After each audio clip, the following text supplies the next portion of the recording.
SP collector வந்த அத்தனை ஆபீசரும் residency hotel போங்க, ஆல் ஏசி ஹோட்டல் போய் பாருங்க, எல்லாம் அங்க ரூம் போட்டு தங்கி இருக்கிறாங்க. போய் பாருங்க. இன்னைக்கு இத்தனை பேர் வரவங்க ஏன் நேத்து பாதுகாப்பு கொடுக்க யாரும் வரல? இந்த ஏரியாவில் இப்படி பண்ண முடியுமா? இதுல பர்மிஷன் கொடுத்தே தப்பு. ஒரு பாதுகாப்பும் கொடுக்கல. எத்தனை போலீஸ் வந்தாங்கன்னு பாருங்க, நீங்க வீடியோ கவரேஜ் பண்ணி பாருங்க. இன்னைக்கு வந்து அந்த 3000 போலீஸ் நேத்தே வந்திருந்தா கிட்டத்தட்ட ஒரு 50 பேர்த்த காப்பாத்தி இருக்கலாம். 50 பேர் இல்ல, இன்னும் எச்சாதான் செத்து கிடக்குறாங்க. இன்னும் அது லிஸ்ட்ல வரல. இதான் உண்மை. போலீஸோட வீழ்ச்சி தானே? Yes, perfectly yes. இது யாரு கேட்டாங்க? அந்த அம்மாவே சொல்லுது. அந்த அம்மாட்ட கேளுங்க. அந்த அம்மா அன்எஜுகேட்டட். போலீஸ் எத்தனை பேர் வந்தாங்க? இங்கதான் நின்று இருந்தாங்க. கூட்டம் அதிகங்க, நெரிசலுங்க, இடம் போறதுக்கு வழி இல்லைங்க.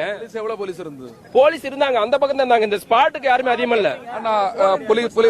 போலீஸ் இப்ப டேவிட் சார் ஏடிஜிபி சொல்ற 10,000 பேருக்கு அனுமதி இங்க ஸ்பாட்டுக்கு யாரும் வரலையே. ஸ்பாட்டுக்கு யாருமே வரலையே சார். ஸ்பாட்டுக்கு வந்துருக்கணும்ல. எத்தனாயிரம் பேர் வருவாங்கன்னு போலீஸுக்கு தெரியும். அப்புறம் எதுக்கு கியூ பிரான்ச், சிஐடி, சிபிசிஐடி எதுக்கு வச்சிருக்காங்க? உயிரோட இருக்கையில எத்தனை பேர்? இப்ப சார் இத்தனை பேர் நேத்துக்கு இருந்தா? நேத்துக்கு நானும் தான் சார் இருந்தேன். நான் ஸ்பாட்ல இருந்தேன் சார். நேத்து நைட் அவ்வளவு கூட்டம். ஒரு ஆம்புலன்ஸ் உள்ள வரும் தான் சார் இடம் இவ்வளவு பெரிய பிரச்சனையே காரணம் அதான் சார். ஆம்புலன்ஸ் வராம வந்தா மக்கள் வந்து ஒருத்தர் தள்ளிட்டு லேசா பாதுகாப்போட போயிருப்பாங்க சார். ஆம்புலன்ஸ் அது இல்லாம அவரு 12 மணிக்கு வரேன்னு சொல்லிட்டு 7 மணிக்கு வர்றாரு. 7 மணிக்கு வந்த பிரச்சனை தான் அது. வந்து மக்கள்கிட்ட வந்து இந்தா வந்துருவாரு மக்கள். குடி தண்ணி ஃபுட்டு ஒண்ணுமே கிடைக்கல. எதுவுமே இல்ல. தண்ணி ஈவன் எதுவுமே இல்ல. 12 மணிக்கு வந்திருந்தா நடந்திருக்கு, சம்பவமே நடந்திருக்காது. 7 மணிக்கு வர்றாரு.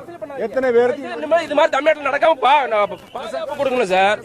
அரசியல் பண்ண வேண்டாம். இது மாதிரி தமிழ்நாட்டில் எங்கேயுமே நடக்காம வேண்டாம். என்ன ஒரு பண்ணிட்டாங்க. கரண்ட் இல்ல, கரண்ட கட் பண்ணிட்டாங்க. கரண்ட் இல்ல, தண்ணி இல்ல மக்களுக்கு. எங்க வீட்டுல நான் எல்லாத்துக்கும் கூப்பிட்டு தண்ணி கொடுத்தேன். இங்க தானே வெல்சாம்பூர்.